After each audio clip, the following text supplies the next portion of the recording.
안녕하세요. 오현 목사입니다. 오늘부터 레위기 강해를 시작하도록 하겠습니다. 레위기 1장 1절이고요. 제목은 레위기는 위기가 아니라 기초다 라고 정해 보았습니다. 성경 일독을 처음으로 하시는 분들, 처음이 아니고 두 번째, 세 번째라 하더라도 가장 힘들어하는 책 중에 하나가 바로 레위기입니다. 그래서 레위기를 성경 일독을 하는 데 있어서 가장 큰 위기다, 이런 우스운 말도 있습니다. 하지만 레위기는 정말 중요한 책입니다. 반드시 알아야 하는 그런 책입니다. 유대인들은 자녀가 5살이 되면 모세오경, 토라를 가르치는데 가장 먼저 레위기를 가르칩니다.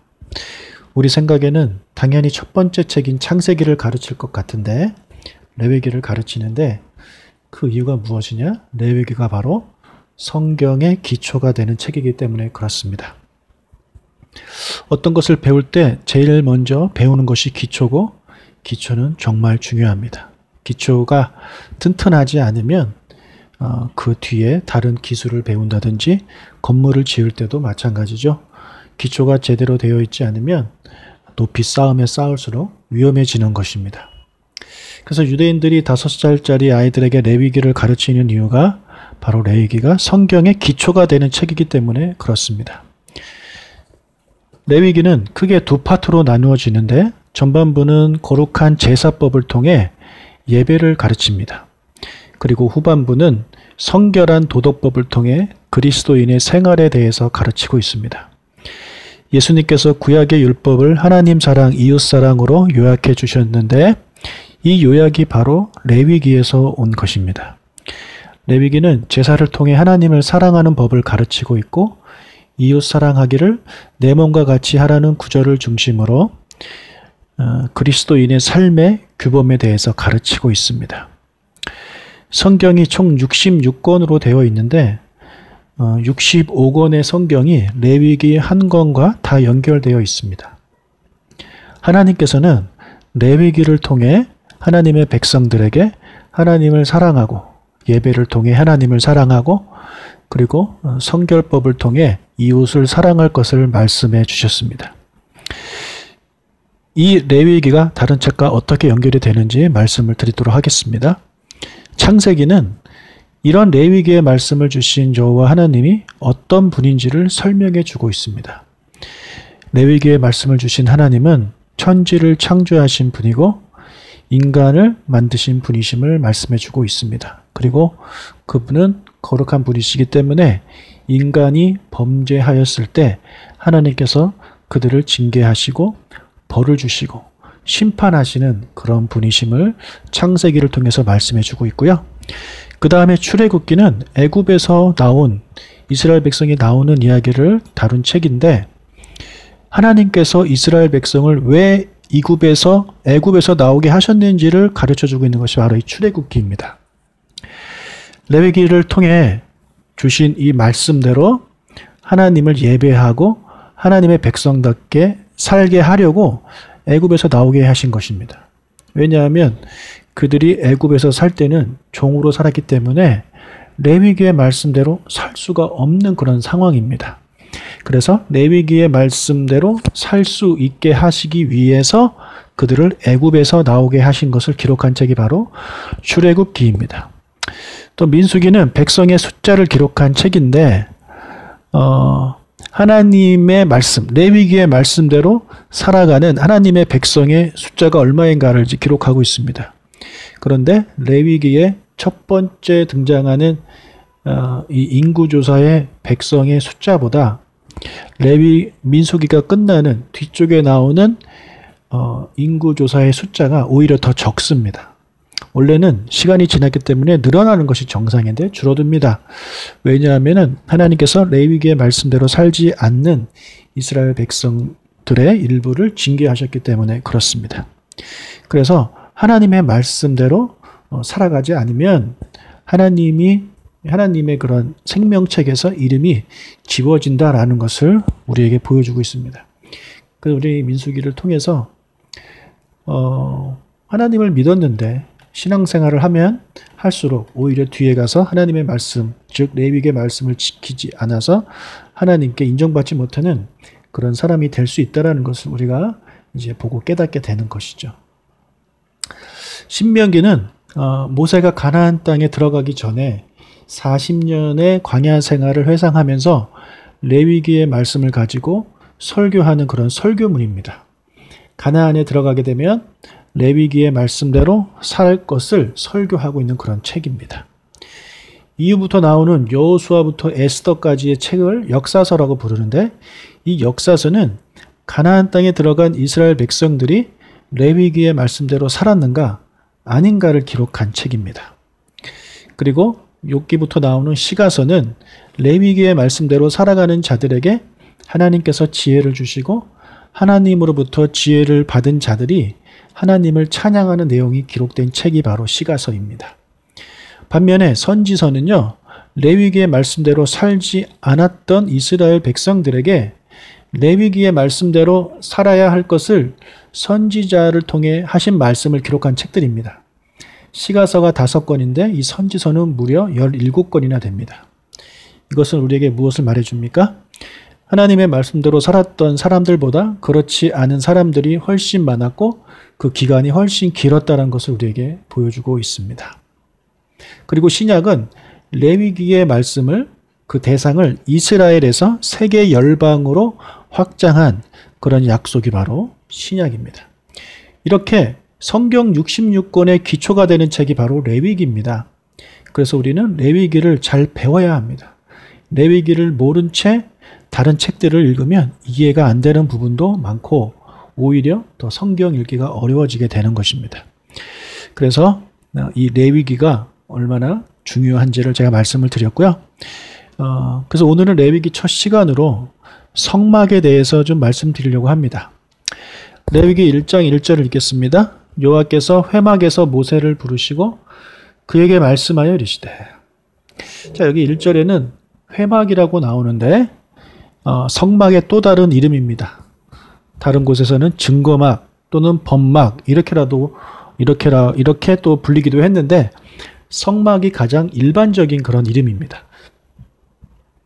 오늘은 성막의 구조에 대해서 알아보려고 하는데요. 성막은 100규빗 그리고 50규빗, 오늘날 단위로 표현하면 약 50m, 25m 크기로 정사각형 2개가 나란히 배치된 형태입니다. 오른쪽 정사각형에는 성소마당이 있고요. 성소마당에는 번제단과 물두멍이 있습니다. 이것에 대해서는 나중에 자세히 말씀을 드리겠습니다.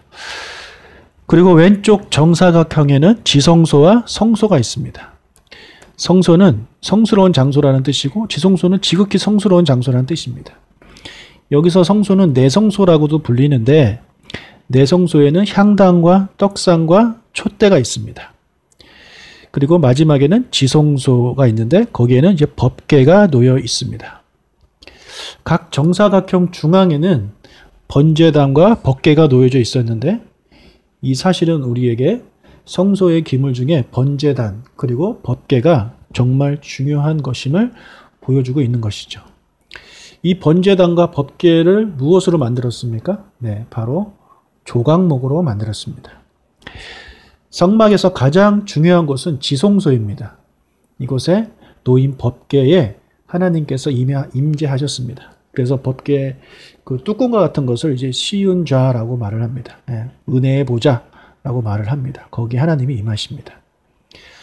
자, 하나님께서 계시는 지성소로 가는 입구가 성막에는 딱 하나 있습니다. 동쪽에 있는 하나뿐인 입구, 다른 입구는 없습니다. 오직 이 입구를 통해서만 지성소로 갈 수 있습니다. 이 문은요, 하나님께로 갈 수 있는 유일한 문이 되시는 예수 그리스도를 의미합니다. 요한복음 14장 6절 예수께서 이르시되 내가 곧 길이요 진리요 생명이니 나로 말미암지 않고는 아버지께로 올 자가 없느니라. 예수님은 하나님 아버지께로 갈 수 있는 유일한 문입니다. 예수님을 통하지 않고는 아버지께로 갈 수가 없습니다.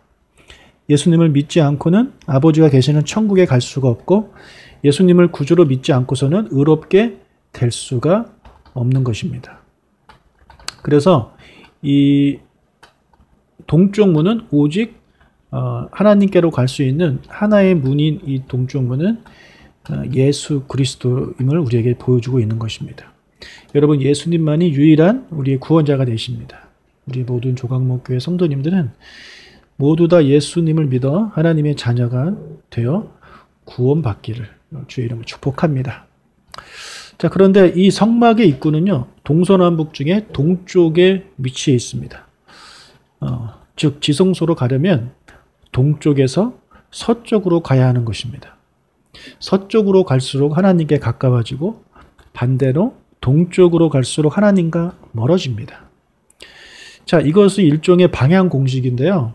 성경을 읽다 보면 이런 방향 공식이 여기저기서 발견되는데 그 방향 공식이 어디서 나왔느냐? 바로 이 성막에서 나온 것입니다.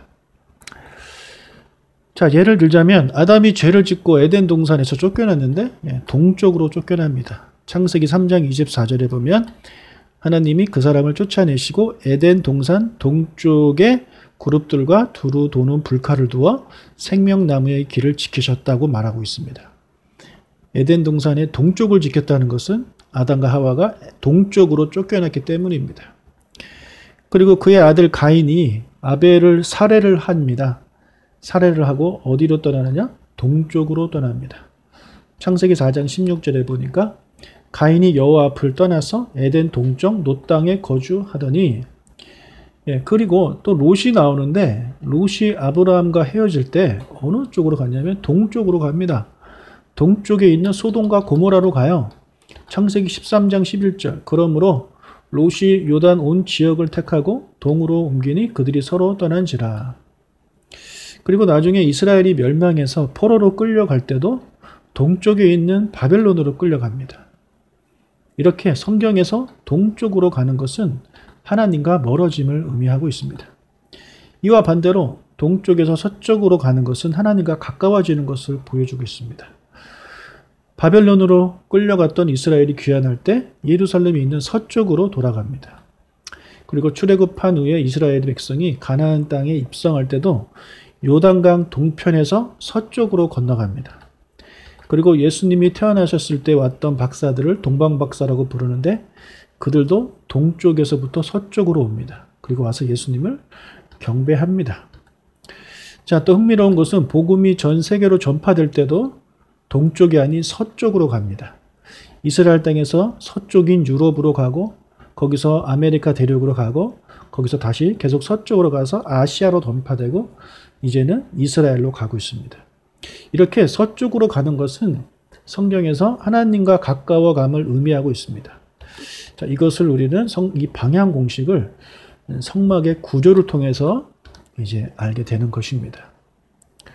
여러분, 우리는 믿음으로 동쪽 문을 통과한 자들입니다. 하나님이 계시는 지성소까지 계속해서 우리가 나아가야 합니다. 우리 교회 문을 열고 들어올 때마다 내가 서쪽으로 가서 지성소에 계신 하나님을 만나야지 이렇게 기도하고 예배 드리고 해서 꼭 지성소에 계시는 하나님을 만나고 돌아가는 우리 모든 성도님들이 되시기를 주님의 이름으로 축복합니다. 이상으로 말씀을 마치도록 하겠습니다. 감사합니다.